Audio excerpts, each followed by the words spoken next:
네, 여러분 안녕하십니까.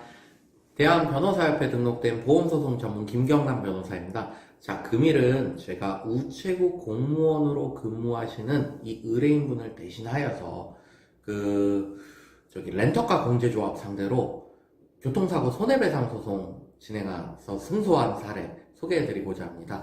이 사건에서 의뢰인분은 우체국 공무원으로 업무 수행 중이셨는데 좌회전을 하기 위해서 좌회전 차로를 따라 직진을 하고 있었습니다. 근데 거기 3차로에 주유소가 있었는데 그 주유소에서 급작스럽게 나온 차량이 3차로에서 1차로 좌회전 차로까지 쫙 들어오면서 이분 오토바이를 충격해가지고 이분이 넘어져가지고 그 무릎 십자인대 손상 그리고 반월상, 연골 파열상을 당한 소송입니다. 처음 이거 제가 소송을 맡았을 때 손해액이 꽤 나올 것 같았는데 공제사에 제가 연락을 해보니까 800만원 밖에 지급을 할 수 없다 라고 얘기해가지고 그 중에 700만원을 저희가 가지급금으로 받아가지고 소송을 진행한 사례거든요.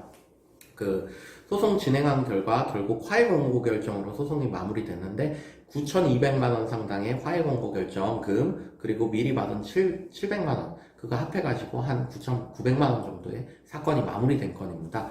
자, 이 사건 보시게 되면 본 소송의 핵심은 적정 과실 비율 산정하고 노동능력 상실률을 제대로 인정받는 것이었습니다.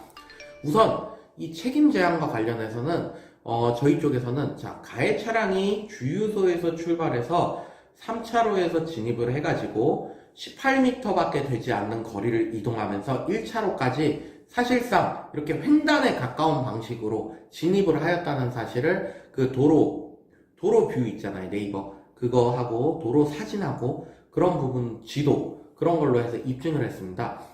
또한 이 사건 교통사고에서 형사사건에서 이 피해자분이 경찰에서 진술한 내용을 보게 되면 속도가 50km였고 실제 CCTV를 보더라도 거기가 50km 내 주행구역에서 50km 이내로 달린 것이 확인이 되고 그리고 이미 50m 이전에서 그 좌회전을 하기 50m 이전에서부터 충분히 감속을 해가지고 이 사고 현장에서는 50보다도 훨씬 더 낮아진 속도로 전후 좌우를 다 전방 주시 의무를 다하면서 운전을 하고 있었다를 저희가 입증을 해가지고 과실이 부정됐습니다.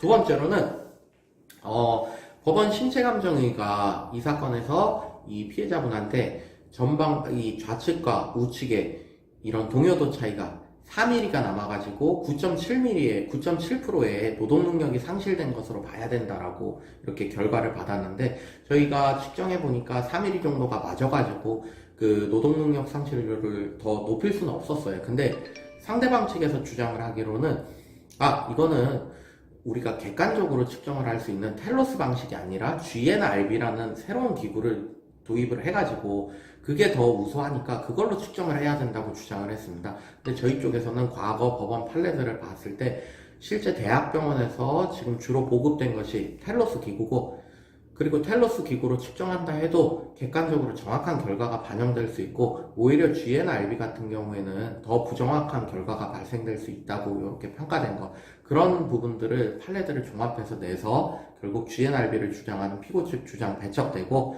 9.7%의 노동능력 상실률 인정받을 수 있었습니다.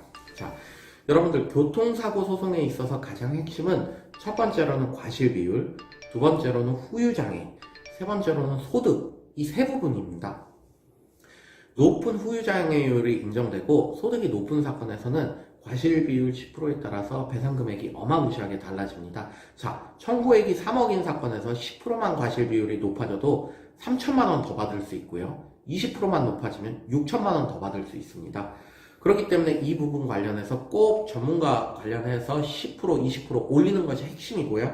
두 번째로 법원 신체감정 관련해서도 굉장히 소송에서 원고와 피고 측 양측의 이해 대립이 강할 수도 있고 어느 한 측에 유리하고 어느 한 측에 불리하게 감정 결과가 나올 수 있는데 이것도 굉장히 잘 의학적인 지식을 가지고 잘 파악을 해가지고 우리가 불리할 때는 중도적인 수준으로 후유 장애율을 높이고 우리가 유리한 것은 그 유리한 장애율을 계속적으로 고칠 수 있는 이런 방식으로 변론을 하는 것이 핵심입니다. 여러분들 교통사고 관련해서 제가 정말 이 부분은 잘 할 수 있으니까 궁금한 사항 있으시면 언제든 저희 사무실 문의해 주시기 바랍니다. 자, 영상 마치기 전에 구독과 좋아요 한 번씩만 부탁드리겠습니다. 감사합니다.